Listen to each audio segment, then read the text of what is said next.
They say high school is the best time of your life, but for me, it was a literal death sentence. I died to the sound of my classmates laughing, covered in toxic paint and unbearable shame. But then, I opened my eyes. 3 weeks before the rigged prom queen coronation, the sharp, metallic scent of industrial red paint is something you never truly forget. Even now, if I close my eyes, I can feel it dripping down my face, matting my hair, stinging my eyes, and ruining the vintage silk gown my grandmother had worn in the 70s. I can still hear the deafening roar of laughter echoing through the Crestmont High gymnasium. But worst of all, I can still see his face. Tyler Montgomery, my high school sweetheart, the star quarterback, standing on the edge of the stage, his arm casually wrapped around the waist of Brittany Covington, my supposed best friend. They weren't looking at me with pity, they were looking at me with triumph. The projector above had flashed deeply fabricated, humiliating diary entries, a meticulous forgery Brittany had spent months creating, detailing a desperate, unhinged girl who would do anything for a crown. The paint had dropped exactly when the principal placed the rhinestone tiara on my head.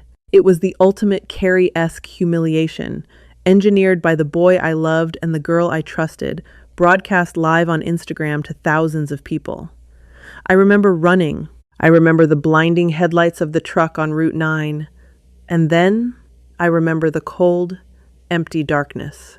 Until I woke up, I bolted upright, gasping for air, my hands frantically wiping at my face, expecting to find the sticky residue of red paint. Instead, my fingers brushed against the soft, dry cotton of my pajamas. My chest heaved as my eyes darted around the room. The fairy lights, the corkboard covered in Polaroids of Tyler and me, the sheer white curtains billowing in the spring breeze. This wasn't the afterlife. This was my bedroom. My trembling hand reached for my iPhone on the nightstand. The lock screen stared back at me, displaying a photo of Tyler kissing my cheek. But it wasn't the photo that made my blood run cold. It was the date. Tuesday, May 8th. 3 weeks before prom, a choked sob escaped my throat, a mixture of pure terror and overwhelming relief. I was 18 again. The paint hadn't fallen. The rigged projector hadn't flashed. The truck hadn't hit me. I had somehow been violently shoved back into my own timeline, deposited right in the middle of the Crestmont High Prom Queen campaign, the very race that was designed to destroy me. I spent an hour sitting on the floor of my shower, letting the hot water wash away the phantom chill of death. As the steam filled the room, the panic slowly receded, leaving behind something cold, hard, and terrifyingly calm. I had a second chance. Most people would use it to scream, to expose the traitors, to burn the school down. But I knew better. Tyler's father, Richard Montgomery, owned half the real estate in our town. Brittany's mother was the head of the PTA and best friends with Principal Henderson.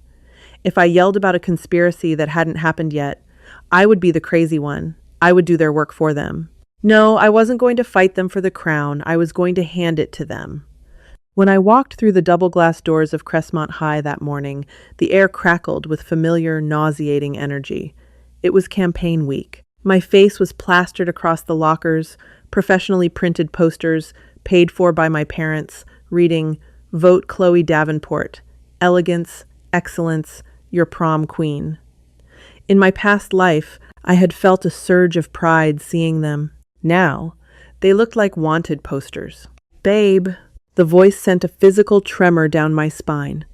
I turned, plastering on a carefully constructed smile as Tyler jogged down the hall toward me. He looked exactly as he had in my memories, golden boy, handsome, effortlessly athletic, wearing his varsity jacket like a royal cape. "Hey," I said, my voice remarkably steady. I didn't reach out to hug him. I couldn't bear to touch him. He didn't seem to notice. "You look tired," he commented, a flicker of mock concern in his eyes. "Stressing over the votes?" "Don't worry, babe. Brittany and I did a poll in AP Gov. You're crushing it. You're definitely getting that crown. You're definitely getting that crown." The words were a sick, twisted inside joke he was playing with himself.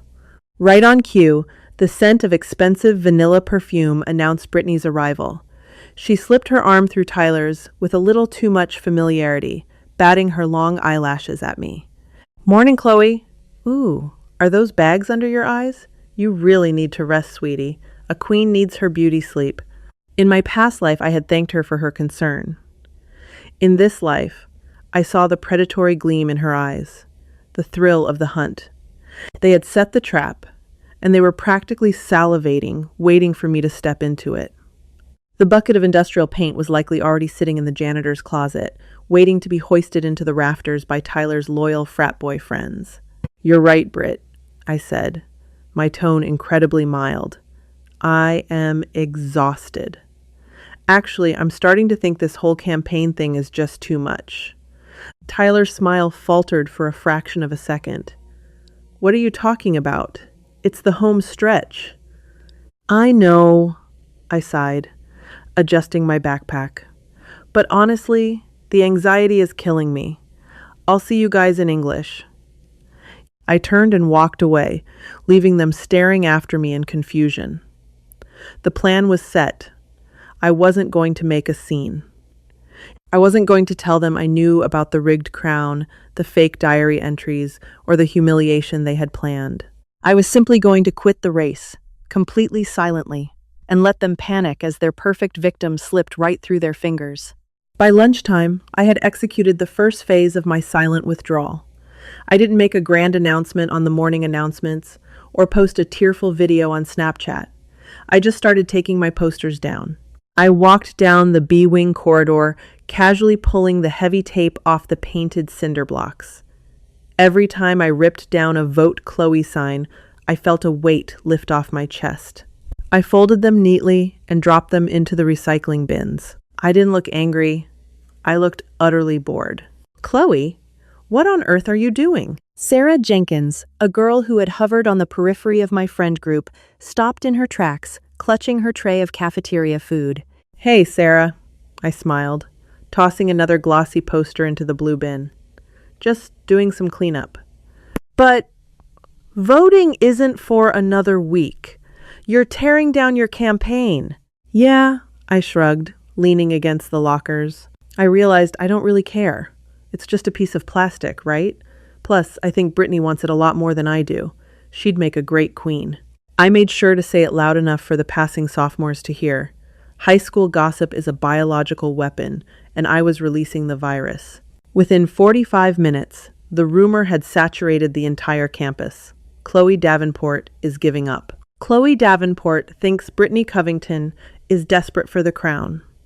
The fallout was immediate, and it was glorious. During fifth period study hall, my phone started buzzing violently. It was Tyler. "What are you doing? Babe, answer me. Why did you take down the posters outside the gym?" I silenced the phone and flipped open my textbook. I needed to officially remove my name from the ballot to make sure the school board couldn't tally any write-in votes for me. I requested a hall pass and walked straight to Principal Henderson's office. Mr. Henderson was a balding, weary man who cared more about the school's athletic funding than the student body's emotional well-being. He looked up from his paperwork, surprised to see me. "Chloe, to what do I owe the pleasure? Campaign disputes?" "Actually, Mr. Henderson, I'm here to officially withdraw my candidacy for prom queen," I said politely, taking a seat in the leather chair opposite his desk. He blinked, taking off his glasses. "Withdraw? But Chloe, you're the front runner. The Davenport family has always been so involved in Crestmont traditions." "I know, sir, but for personal reasons, I need to step down. I'd appreciate it if you could remove my name from the electronic ballots before they go live on Friday." He stared at me for a long moment, searching my face for signs of teenage drama, but found only polite resolve. "Well, all right. If that's your final decision. I suppose this makes Brittany Covington the uncontested nominee." "I suppose it does," I smiled. When I exited the main office, Tyler was pacing the hallway waiting for me. His face was flushed with a mixture of anger and panic. The script he had written in his head was burning up in front of him. For his prank to work, for the humiliation to be complete, I had to be on that stage. The paint was calibrated for the center spotlight. The projector was loaded with my fake diary entries. If I wasn't the queen, the entire year-long plot he and Brittany had hatched was useless. "Chloe!" He grabbed my arm, a little too tight. I looked down at his hand until he loosened his grip. "What did you just do?" "I withdrew from the race, Ty," I said smoothly, stepping back to create physical distance between us. "I just told Henderson." "Why would you do that?" he demanded, his voice cracking slightly. "You've wanted this since freshman year. We're supposed to be king and queen." "I changed my mind," I said, keeping my voice light and airy. "It's just too stressful. Honestly, I'm looking forward to just sitting at a table with some punch and watching you and Brittany take the spotlight. You two look so good together anyway." I watched the color drain from his face. It was a subtle shift, but the panic in his eyes was unmistakable. He couldn't force me to be queen. He couldn't drag me onto that stage. And he certainly couldn't tell me why he was so desperate for me to win without exposing his own monstrous plan. "You can't quit," he stammered, trying to mask his desperation with his usual charming smirk. "Come on, Chloe, don't do this to me. I want to share that moment with you." "My mind is made up, Tyler. See you at practice," I said, turning on my heel and walking away. But quitting wasn't enough. I knew Tyler. He was vain, vicious, and deeply insecure. If he couldn't humiliate me on stage, he would find another way to do it before graduation. The trap in the gymnasium was already in motion, and I needed to make sure that when it sprang, it caught the people who built it. After school, I didn't go to my car. Instead, I navigated the back hallways toward the auditorium. I needed access to the lighting grids and the A.V. booth. I needed someone who had the keys, the technical know-how, and absolutely zero loyalty to the popular crowd. I pushed open the heavy soundproof door of the AV room. Sitting in the glow of 3 different monitors, surrounded by tangled cables and half-eaten bags of chips, was Declan Brooks. He was the school's resident tech genius, a cynical guy who operated the school's underbelly while remaining completely invisible to people like Tyler and Brittany. He slowly spun around in his swivel chair, raising an eyebrow at me. "Chloe Davenport, did you get lost on your way to the cheer deck?" "No," I said, closing the heavy door behind me and locking it. "I'm exactly where I need to be. Declan, I need your help. And in exchange, I'm going to give you the greatest live broadcast Crestmont High has ever seen." Declan Brooks didn't laugh when I told him my theory. I didn't mention the part about dying, of course, or the time loop. I simply told him I had overheard Tyler and Brittany planning a Carrie-style prank involving industrial paint and a rigged AV presentation for whoever won prom queen. Because I had dropped out, the target was shifting. Declan, who had spent the last 3 years being shoved into lockers by Tyler's defensive line, leaned back in his squeaky chair, a slow, predatory smile spreading across his face. "You want to intercept the control feed," Declan deduced, cracking his knuckles. "They're using the gymnasium's central rigging for the paint, which means they have to bypass the manual pulley lock. As for the projector, they'll probably try to run it from a local laptop connected to the stage podium." "Can you override it?" I asked, keeping my voice low. "I don't just want to stop it, Declan. I want to hijack it. I want whatever they plan to show the school to be replaced by the truth." Declan turned to his monitors, his fingers flying across the keyboard. "Chloe, I run the network in this school. Principal Henderson thinks the cloud is weather. If they plug a flash drive into any port in that gym, I can intercept the feed from this room. But if we are going to flip the script, we need actual ammunition." He was right. Knowing they were terrible people wasn't enough. I needed indisputable proof. I needed the school to see them for who they truly were. The opportunity presented itself the very next afternoon. Tyler was furious about my withdrawal, but he was also incredibly careless. During 7th period chemistry, while he was busy copying answers from the kid next to him, I slipped a tiny, voice-activated recording device purchased from O'Malley's Hardware downtown using cash deep into the side pocket of his personalized leather gym bag. It was the bag he took everywhere, especially to his secret meetups with Brittany. That evening, sitting in the AV room with Declan, we plugged the receiver into his soundboard. At first, it was just the rustling of fabric and the dull thud of football pads. But then, the unmistakable sound of a heavy door slamming shut echoed through the speakers, followed by Brittany's shrill voice. They were in the old equipment shed behind the bleachers. "This is a disaster, Ty," Brittany hissed. "Chloe dropping out ruins everything. The whole point was to destroy her so you could officially dump her and we could go public before college. Now I'm the only one on the ballot. If your idiot friends drop that paint, it's going to land on me." I felt my stomach churn. Hearing it out loud, hearing the raw malice in her voice, confirmed every horrible memory from my past life. They hadn't just wanted a prank. They had wanted to psychologically break me. "Relax, Britt." Tyler's arrogant voice crackled through the speakers. "I already talked to Coach Harrison's son, Josh. He's the one managing the catwalk mechanism. I told him to hold the drop until after you get the crown. We'll wait until Chloe comes up to congratulate you, or we'll have Henderson call her to the stage for a special recognition for her campaign efforts." When she steps on the red X's taped to the floor, Josh hits the release. "What about the projector?" Brittany demanded. "I spent 3 months photoshopping those fake diary entries. I paid a graphic designer on Fiverr to mimic her handwriting. It proves she's clinically insane. I want the whole school to see them." "We'll still show them," Tyler laughed, a cruel, hollow sound that made my blood run cold. "We'll link it to the paint drop." Boom. Red paint, fake diaries, and Chloe Davenport goes down in history as the biggest psycho in Crestmont High. Then I dump her, take you to the after party at the lake house, and we never look back. Declan paused the audio. The silence in the AV room was heavy. He looked at me, his eyes wide with a mixture of disgust and newfound respect for my survival instincts. "They are actual sociopaths," he whispered. "They are," I agreed, my voice steady. "Can you isolate those audio clips? Clean up the background noise?" "I can make it sound like a studio recording," Declan promised, his fingers already dancing across the audio mixing software.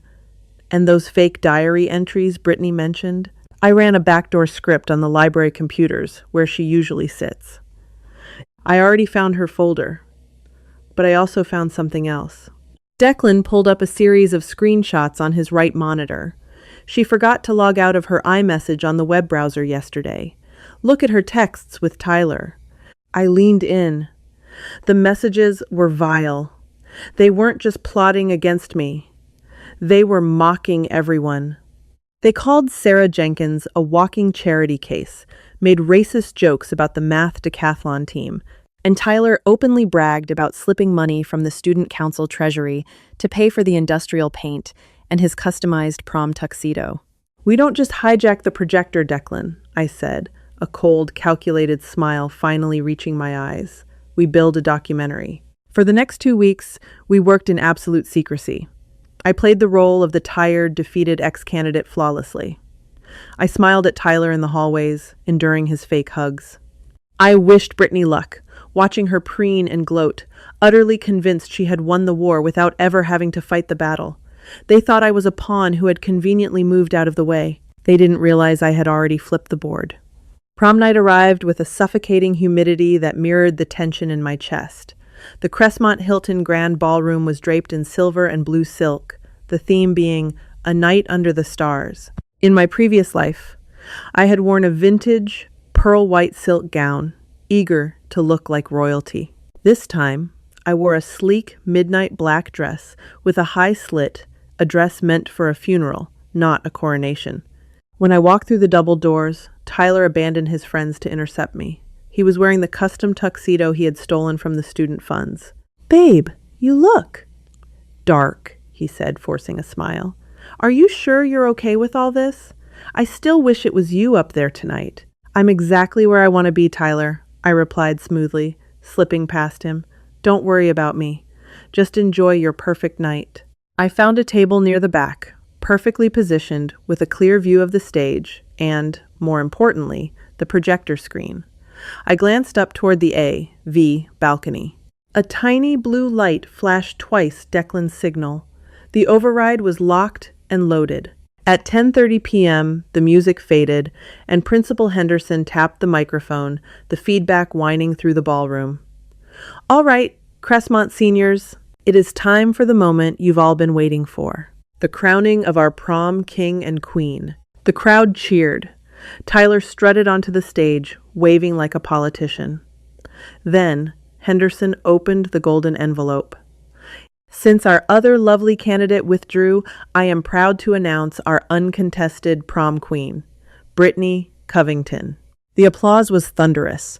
Brittany practically sprinted to the stage, wearing a hideous sequined pink monstrosity. She hugged Tyler, feigning tears of joy. Now, Henderson beamed, holding up a glittering rhinestone tiara. Before we place the crown, I believe Tyler has prepared a special multimedia presentation to honor our queen and the senior class. Tyler took the microphone, his eyes scanning the crowd until he locked onto me in the back. His smirk was lethal. Thanks, Mr. Henderson. Actually, I wanted to invite Chloe Davenport to the stage. Chloe, you ran a great campaign. Come on up here and stand right in the center with us. We have a surprise for you. The spotlight swung, hitting me dead in the face. The crowd parted. This was it, the moment I had died for. I stood up, smoothing my black dress, and walked slowly down the aisle. I climbed the wooden stairs of the stage and walked toward the taped red X on the floor. Tyler's eyes gleamed with malicious anticipation. Brittany covered her mouth, hiding a wicked smile. "Step right there, Chloe," Tyler pointed to the X. "Actually," I said, my voice echoing slightly as I leaned into his microphone, "I think the queen should stand in the center spotlight. It's her night, after all." Before he could react, I grabbed Brittany by the arm and smoothly pulled her onto the red X, stepping backward to the edge of the stage. Tyler panicked. He reached into his pocket, likely grasping for his phone, to text Josh to abort the drop. Wait, no. The presentation. I looked up at the AV booth. The massive projector screen behind them didn't flash fake diary entries. Instead, it lit up with a massive high-definition screenshot of Tyler's text messages. "Brittany, I spent 3 months photoshopping those fake diary entries. It proves she's clinically insane. Tyler, boom, red paint, fake diaries. Then I dump her, take you to the after party." The ballroom went deathly silent. "Hey, what is this?" Tyler shouted, dropping the microphone. Then the audio kicked in. The crystal clear, studio-enhanced recording of their voices, echoing through the Hilton Grand Ballroom. The whole point was to destroy her so you could officially dump her. I slipped money from the student council treasury to pay for the paint. Sarah Jenkins is a walking charity case. Gasps rippled through the crowd. Sarah Jenkins burst into tears. Principal Henderson stared at the screen, his jaw practically unhinged. Brittany shrieked, covering her ears as her own cruel voice broadcasted her darkest secrets to the entire school. "Turn it off!" Tyler screamed at the ceiling. "Josh, turn it off!" Up in the catwalk, Josh, panicking and confused by the screaming and the wrong presentation, must have fumbled with the manual release. A loud mechanical clang echoed above. Brittany looked up just in time. 15 gallons of thick industrial red paint dropped from the rafters like a waterfall of blood. It hit Brittany square on the head, crushing the rhinestone tiara into her scalp. The sheer force and volume of it splashed outward, coating Tyler's stolen, pristine tuxedo in a thick, sticky layer of crimson. Brittany collapsed to her knees, screaming hysterically, slipping and sliding in the puddle of red. Tyler stood frozen, dripping wet, his face a mask of absolute horror as he looked out at the sea of disgusted faces. No one was laughing. Phones were out, yes, but they were recording them. The betrayal, the embezzlement, the utter humiliation. I stood at the edge of the stage, not a single drop of paint on my black dress. I looked down at the boy who had once engineered my death, and the best friend who had laughed as I broke. They looked like monsters, finally exposed to the light. I didn't smile. I didn't gloat. I just turned my back to the stage and walked silently down the center aisle, pushing through the double doors of the ballroom and stepping out into the cool, fresh air of my second chance. And just like that, Chloe walked away completely untouched, while the architects of her trauma drowned in their own toxic trap. Sometimes the absolute best revenge is letting the villains destroy themselves. If you loved this intensely satisfying story of rebirth and retribution, hit that like button, share it with your friends who love a good plot twist, and subscribe to the channel for more unbelievable, dramatic revenge stories. Let me know in the comments. What would you have done if you were in Chloe's shoes?